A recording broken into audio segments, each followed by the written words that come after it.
अस्सलाम वालेकुम मेरे अजीज़ दोस्तों, आपको मालूम है कि हज़रत मुफ्ती सलमान अज़हरी साहब को मुंबई से गिरफ़्तार किया गया है। उसके बाद से लोग तरह तरह की बात कर रहे हैं। एक मीडिया वाले जब लोगों के राय को लेने के लिए उनके पास पहुंचे तो उन्होंने क्या बताया और लोगों की क्या राय रही, इस वीडियो में पूरा आप देख सकते हैं। कोई बता रहे हैं कि कोई भी इंसान को बोलने की आज़ादी को आप नहीं छीन सकते हैं। कोई भी इंसान जो है किसी भी हालत में किसी भी तरीके से बोल सकता है। इसमें हमारे हिंदू भाइयों ने भी बताया है कि किसी भी इंसान के ज़बान के ऊपर आप ताला नहीं लगा सकते हैं।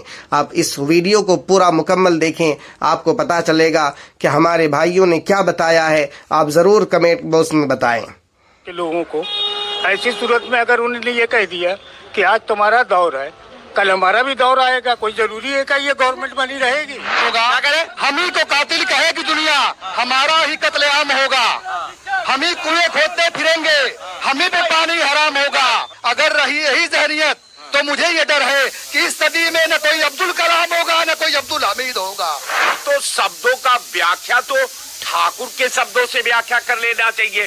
अगर वो नहीं हो तो वो कौन मिश्रा है, टेनी, उनके शब्दों से व्याख्या कर लेनी चाहिए। पावर का प्रयोग गलत जगह नहीं होना चाहिए। इसको लगता है कि बिना सोचे समझे जो इस तरह की कार्रवाई की गई है, किसी भी व्यक्ति पर, भारत के किसी भी नागरिक पर इस तरह की कोई कार्रवाई नहीं होना चाहिए। बोलने की आजादी होनी चाहिए।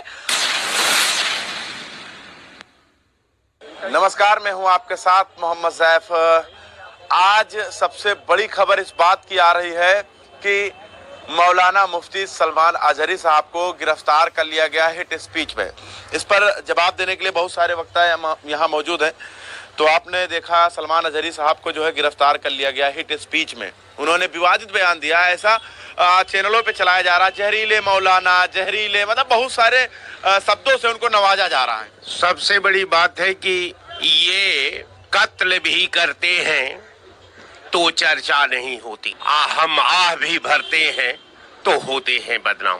किसी भी शब्द की व्याख्या उसके भावनात्मक सोच पर, उसके मन स्थिति पर, उसके जो आंतरिक मन है, जो आंतरिक इच्छा है, जो आंतरिक देखने का उसका तौर तरीका है, जो आंतरिक को उसका सलीका है, शब्दों की व्याख्या जब होती है तो मुझे लगता है कि जितने जाहिल और गवार जो है वो सब मीडिया में है। केवल रटी रटाई एक लाइन को उठा लेते हैं। अब लाइन की व्याख्या करना ये आप सामान्य समाज के लिए बड़ा कठिन दौर हो जाता है कि वो समझ नहीं पाता कि इस शब्द के पीछे कहने वाले का, उस शब्द का प्रयोग करने वाले का, उसके प्रति सोचने वाले का क्या स्थिति है। तो मैं ये कहना चाहता हूं कि देखिए, धर्म को राजनीति से आप अलग करिए। राजनीति, धर्म एक चुनाव नजदीक आ गया है। अब हिंदू बना मुसलमान चुनाव को कर दिया गया। सुन्नी के बड़े मौलाना को गिरफ्तार किया गया है, इससे तो हलचल मच जाएगा। अब देखिए, सबसे बड़ी बात है कि हम समझते हैं कि अकलियत के लोग हैं।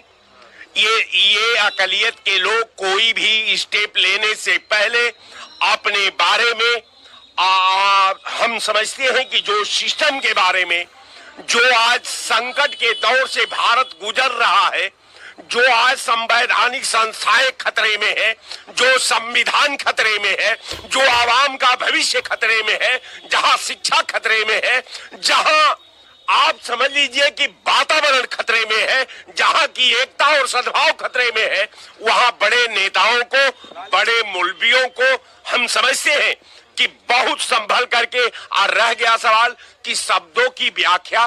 तो शब्दों का व्याख्या तो ठाकुर के शब्दों से व्याख्या कर लेना चाहिए। अगर वो नहीं हो तो वो कौन मिश्रा है, टेनी, उनके शब्दों से व्याख्या कर लेनी चाहिए।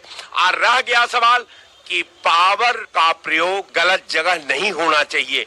अगर गलत जगह होगा तो उसका खामियाजा हमारी नस्ल भुगतेगी, हमारे आने वाली पीढ़ियां भुगतेगी, हमारी व्यवस्था भुगतेगी।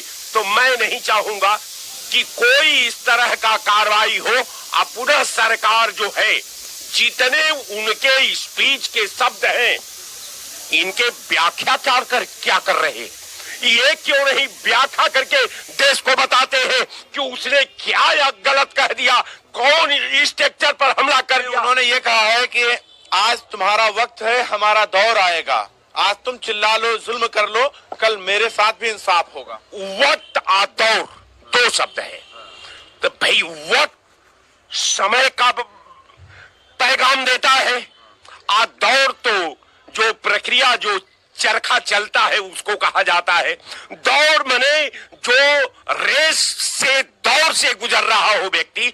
तो ये जो बयान हिट स्पीच दिखाया जा रहा है और उनके ऊपर कार्रवाई की जा रही है, उन्हें जेल भेजा जा रहा है, इसको आप कैसे देख रहे हैं? उन्होंने ये कहा है कि आपका वक्त है तो जो मर्जी आए कर लीजिए, हमारा दौर आएगा तो हम देख लेंगे। इसमें कोई ऐसी बात नहीं थी, कोई बहुत बड़ी बात उन्होंने नहीं कहा। ये तो साधारण बात है।